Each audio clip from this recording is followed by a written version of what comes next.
be visiting New Delhi. In search of new global markets for his province's embattled lumber sector, the BC Premier is off to India to talk trade.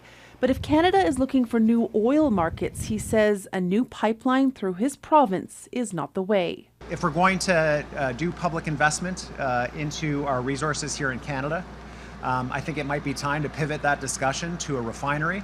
We still buy oil products from the United States. The U.S. also relies on Canada as its main source of unrefined oil, at least for now, but fears that Venezuela, home to the world's largest deposit of heavy crude, could soon be in a position to increase production, have some Canadians on edge. In a letter to the Prime Minister Tuesday, opposition leader Pierre Poilievre said the removal of Venezuelan President Nicolas Maduro could eventually displace some of Canada's oil exports to our biggest customer.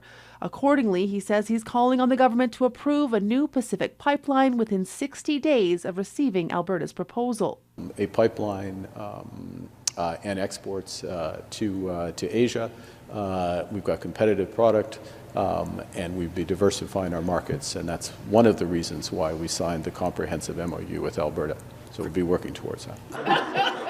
Signed at the end of November, Ottawa's Memorandum of Understanding with Alberta gives the provincial government until July to submit a proposal for a new pipeline to BC's north coast.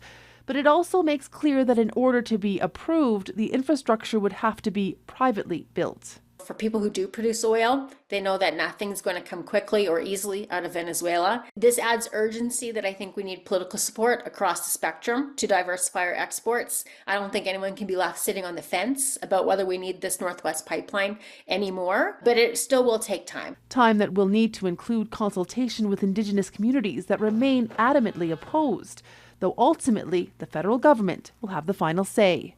Heather Yourex-West, Global News, Calgary.